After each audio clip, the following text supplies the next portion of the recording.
गरीबों के हक की आवाज। इंदौर में कंप्यूटर बाबा के आश्रम पर चल रही प्रशासन और निगम की कार्रवाई के चलते बाबा को सेंट्रल जेल में रखा गया है। यहाँ उन्हें आइसोलेट कर रखा है। इनसे मिलने के लिए जेल में 3 विधायक सहित कांग्रेस शहर अध्यक्ष पहुंचे। बाबा ने बीजेपी पर कई सवाल चिन्ह खड़े किए हैं। देखिए पूरी खबर।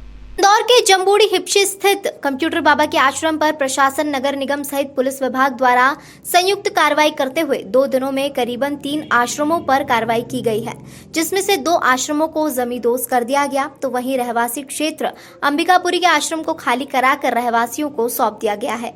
कार्रवाई से पहले कंप्यूटर बाबा और उनके करीबन 6 शिष्यों को जेल में ही आइसोलेट वार्ड बनाकर रखा है। बाबा से मिलने के लिए कांग्रेस से जीतू पटवारी, संजय शुक्ला, विशाल पटेल सहित शहर कांग्रेस अध्यक्ष विनय बाकलीवाल सहित कई कार्यकर्ता जेल पहुंचे।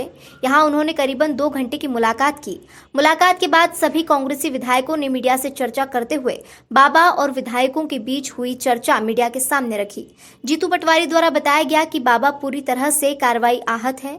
उन्होंने बीजेपी पर प्रश्न चिन्ह खड़ा करते हुए कहा कि साधु संतों पर कार्रवाई करना बीजेपी की मानसिकता को दर्शाता है। वहीं आश्रम से मिली बंदूकों के लाइसेंस होना भी बताए हैं। आश्रम करीबन 15 साल पहले से बना हुआ है।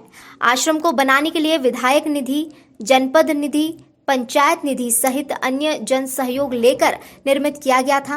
बाबा ने कहा कि आश्रम को तोड़ना एक बड़ी ही दुर्भाग्यपूर्ण घटना है और आश्रम व गौशाला के लिए पंचायत से बकायदा लिखापढ़ी में पट्टे लिए गए थे। बाबा ने इस कार्रवाई को द्वेषपूर्ण कार्रवाई बताते हुए इस कार्रवाई के खिलाफ रोष जाहिर किया है। कंप्यूटर बाबा से हम सब कांग्रेस के लोग मिलने गए थे।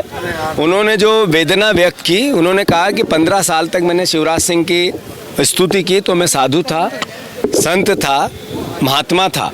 अब जैसे ही मैंने पूछ लिया कि नर्मदा सेवा में घोटाले क्यों हुए, नर्मदा खनन क्यों हो रहा है, तो मैं शैतान हो गया।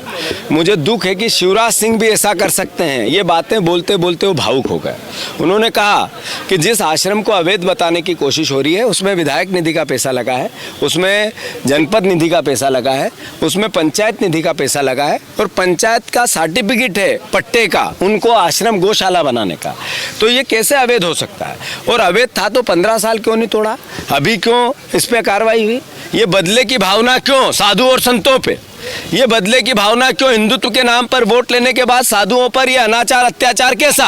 ये सवाल उठाया उन्होंने। मैं मानता हूँ उनके वाजिब सवाल है। बंदूक की बात भी कही उन्होंने कि बंदूक का मेरे पास लाइसेंस है, सरकार ने दिया। अगर लाइसेंसधारी बंदूक अवैध है तो हाँ, मैंने अवैध काम किया, उन्होंने कहा। तो मैं मानता हूँ कि ये सब बातें पब्लिक डोमेन में है। मीडिया से अनुरोध है वो भी साधु संतों पे होने वाले अत्याचार के खिलाफ आवाज बुलंद करें। साधु संतों को भी राय देने लग गई।